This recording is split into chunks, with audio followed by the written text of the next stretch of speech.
Vamos a mais um ADV Responde. Meu diretor, me manda aí qual é a pergunta de hoje. Quais os serviços mais rentáveis no extrajudicial? Serviços mais rentáveis no extrajudicial? Ótima pergunta, até porque é um dos meus assuntos preferidos.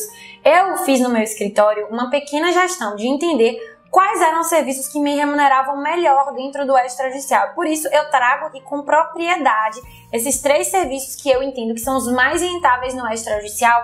Quando eu digo mais rentáveis, é que vão lhe dar uma remuneração de um montante maior de dinheiro. Porque dentro do extrajudicial existem vários outros serviços em que você consegue agregar mais valor ao seu serviço e por conta disso ter uma remuneração maior. Existem serviços corriqueiros que você vai ter uma remuneração menor, mas eles vão aparecer mais corriqueiramente para você, facilitando assim com que você sempre tenha um giro de atividades no extrajudicial. Mas esses serviços que eu vou trazer são serviços que você vai receber um montante maior de vez para atividades no extrajudicial e por isso eu vou explicar o porquê.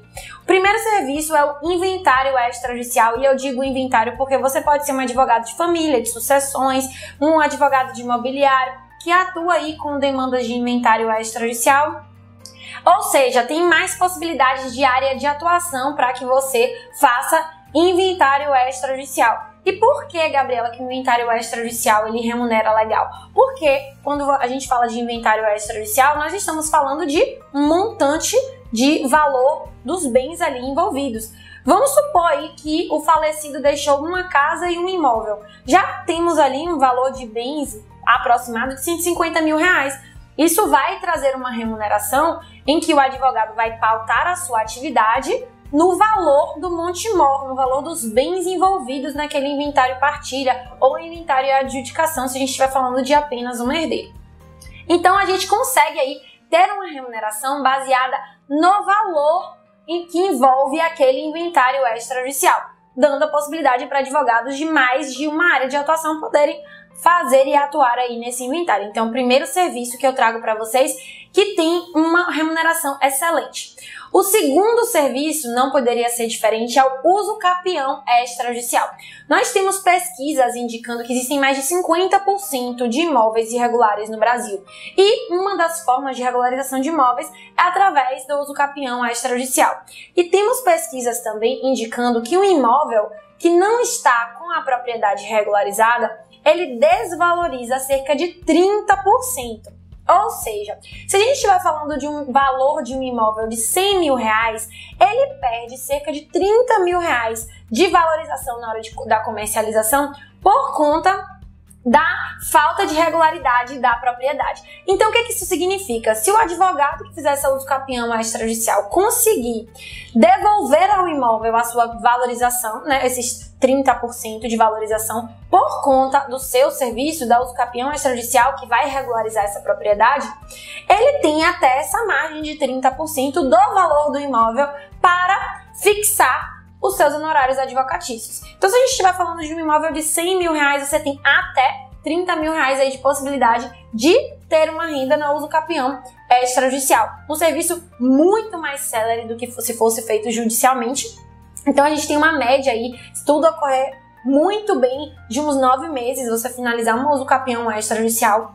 Mas, obviamente, que você não consegue estabelecer exatamente qual vai ser o prazo de um uso capião extrajudicial, porque o cartório pode dar uma nota devolutiva, enfim, podem ter coisas aí no meio da sua uso capião extrajudicial que ela acaba levando um pouco mais de tempo, mas ainda assim ela vai tramitar de forma muito mais rápida do que um uso capião judicial, porque eu nunca vi um uso capião judicial finalizar em menos de 6 anos. Se você dividir a remuneração que você vai receber pela quantidade de meses que tramitou esse processo, você vai perceber que o extrajudicial vai te remunerar muito melhor. Fora que existe uma possibilidade muito grande, né? São muitos imóveis irregulares no Brasil que podem ser regularizados dessa forma. Então é uma atividade muito rentável, mas a gente diz aqui que é uma atividade para advogados imobiliaristas. Então, o ideal é que o advogado ele tenha um conhecimento do imobiliário, sim, porque ele vai precisar conhecer do cartório de registro de imóveis, ele vai precisar conhecer das serventias extrajudiciais, dos documentos necessários, dos requisitos para uso capião.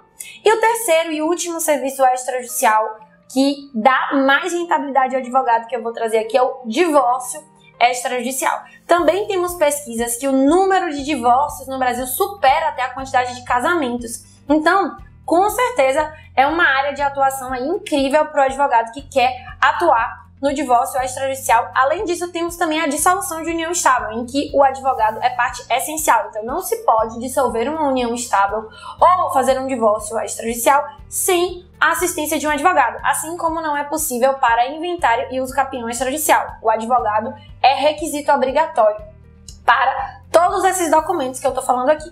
Mas no divórcio extrajudicial, ele é um dos serviços mais céleres da atividade extrajudicial. Então, ele vai te dar uma remuneração muito mais rápida até do que os outros serviços que eu trouxe aqui. Óbvio que a gente pode estar falando aí de um valor de bens menor. O advogado ele também vai ser remunerado com base no valor de bens a partilhar ali daquele ex-casal. Mas ele é um serviço muito célere. Então, se a partilha for igual, obviamente que dependendo do regime de bens adotado entre as partes, mas vamos supor aqui que a gente está falando de um casal que adotou o regime da comunhão parcial de bens e que a partilha vai ser igualitária para os dois. Isso significa que não vai haver incidência de imposto, nem de ITBI, nem de ITCMD. Então, nesse caso, como não há recolhimento de imposto, você não precisa submeter a fazenda estadual, por exemplo, ou municipal, no caso do ITBI. É um procedimento muito mais célere, não vai ter pagamento de imposto, então você vai iniciar o procedimento no tabelionato de notas, vai lavrar aquela escritura de inventário extrajudicial, ou de divórcio extrajudicial, ou de dissolução de união estável, pagar os emolumentos do tabelionato de notas, as partes vão assinar e pronto, tá resolvido. Já fiz divórcio extrajudicial aí em um dia, né? Então, é um serviço que é mais rápido. Então, a gente sempre precisa pensar nos serviços quando a gente vai entender sobre a rentabilidade em como é que a gente vai precificar, então quais são os valores envolvidos naquela demanda, quão célere aquela demanda é e o quanto de demanda, de possibilidade de demanda a gente tem e qual é o percentual de remuneração que a gente pode ter do benefício econômico que a gente vai trazer para o nosso cliente. Então essas são as formas que a gente precisa levar em consideração e são os 3 serviços extrajudiciais que eu entendo mais rentáveis aí na advocacia extrajudicial. Então, eu espero que vocês tenham gostado desse vídeo. Não esqueçam de curtir, comentar e compartilhar com as pessoas que você acha que podem se beneficiar com esse conteúdo. Deixem abaixo aqui o que vocês acharam e mandem também dicas de outros assuntos que vocês querem ver aqui no ADV Responde. Beijo e até o próximo.